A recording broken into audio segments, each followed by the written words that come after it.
On this episode of Formula World, Renault apologised to Verstappen, Ocon vs Perez 2.0, Kubica's future not clear yet, and much more. As always, you can find the timestamps for these stories in the description or as a pinned comment.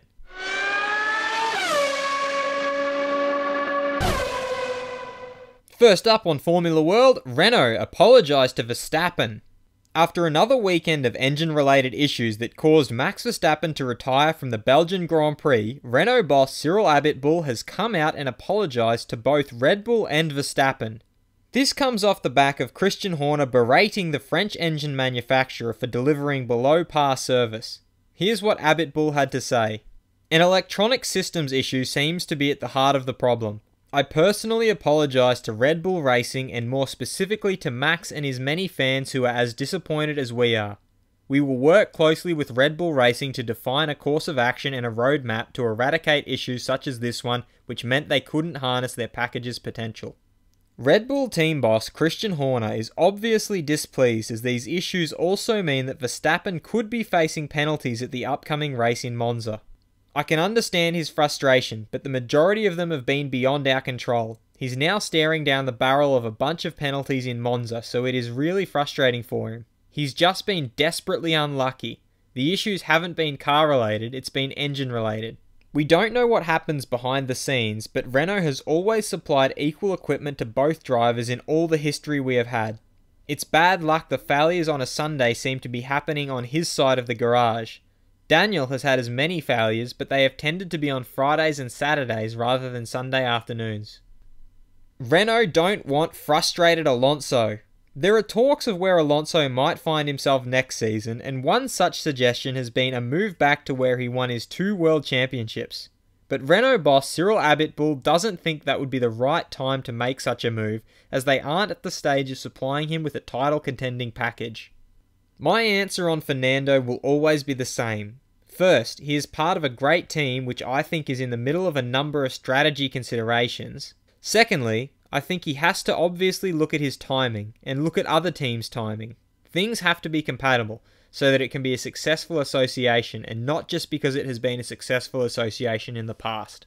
It's the future that we're worried about. He has his dynamic and I think he has urgency to be in a position to be fighting for championships again.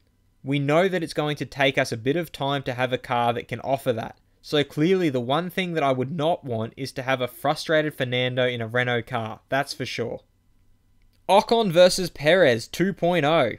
Shortly after the Grand Prix in Belgium where Esteban Ocon and Sergio Perez were involved in 2 collisions with each other, Ocon took to Twitter to make light of the situation with this post.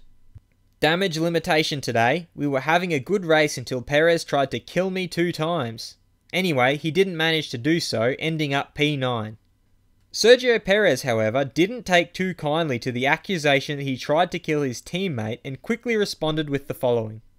I'm very disappointed to see his comments regarding that I wanted to kill him or whatsoever. I'm not that type of guy. I'm not going to make a stupid comment. I just want to tell you the truth and move on. I think we are all professional. I could have said many things in the past, but that is not the type of guy that I am. I want to move on, and I will give the best driving ever in the next 8 races for my team because they deserve that. Ocon sent out another response to Perez, this time looking to make peace. In the heat of the moment and given the dangerous situation, I was very much upset. But we will be moving forward. We are a team and I appreciate my teammate apologising. We want to work better together. I'm committed to the success of Sahara Force India and I'm confident that as a team we will put this behind us to reach even greater levels of success together. Kubica's future not clear yet. Renault boss Cyril Abiteboul has been busy over the past few days addressing various claims. Another is that of Robert Kubica. With no further update on plans for the Polish driver, Abiteboul has tried to make his position on the matter clearer and believes it's the lack of freely available testing that makes it hard to get a complete picture. If we had no restrictions from the regulations, there is a lot that we could do by organising more testing, but it's exactly the same for a number of young drivers to try and make it into F1. There is a restriction in place, and it's not going to change for Robert. I will never call Robert a plan B or plan C. The main question is, can he race again in F1? If the answer was a straightforward yes, you would probably not be asking me that question, but unfortunately is not clear yet. Ferrari have the better car. After a Grand Prix in Belgium where everyone expected Mercedes to be runaway winners, it became clear that Ferrari have closed the gap more than expected, and Lewis Hamilton, who managed to stay ahead of his rival Sebastian Vettel, is thankful their track positions weren't reversed. I think Ferrari were ultimately quicker. I was just able to keep them at bay. If the cars were reversed, I don't think I would have been able to hold as close as he did. If anyone's out there thinking we have the best car this year, then they need to think again, because it's not the case.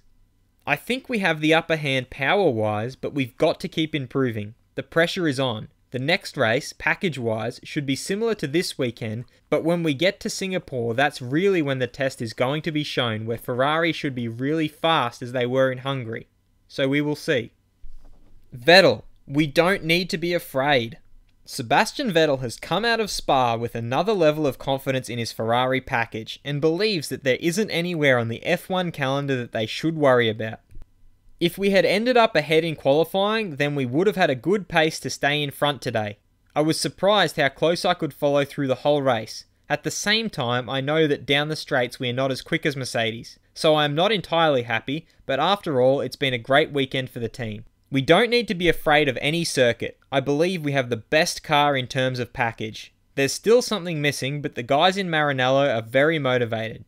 I think we have done the biggest improvement and a big step forward. Now we turn the page on and move on to Monza. Let's see what happens there. Do Ferrari have the best package? Let me know what you think in the comments. And if you liked this video, feel free to subscribe and check out my other videos for all the latest in the world of Formula 1.